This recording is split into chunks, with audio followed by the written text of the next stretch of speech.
and Charcot observed them with great interest, even though it meant her abilities as a servant suffered increasingly. Eventually, when she could no longer fulfill her household duties, he transferred her to his clinic at the Salpêtrière Hospital and continued studying and measuring her symptoms, which did not line up with any previously known diagnosis. After my leg, my solar plexus went numb, which triggered a sense of vertigo and induced anxiety.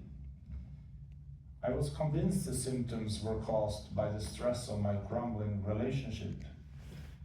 Upon returning to Stockholm, I went to my doctor, who took a few tests before suggesting I see a therapist. It was only upon her death that Charcot had the chance to cut up Luke's head and look inside her brain, identifying scars on her central nervous system, from which he formulated the diagnosis multiple sclerosis, multiple scars. A diagnosis which from the outset was visually represented by these spots on the brain. Only after my second episode of sudden unexplained numbness was I sent not to a psychiatrist but into an MRI scanner.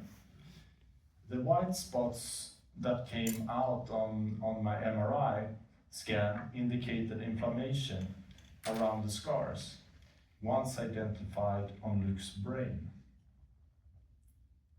I could tell how excited my neurologist was about gaining this view straight into my head. An image of my diagnosis, multiple sclerosis, while I was still alive.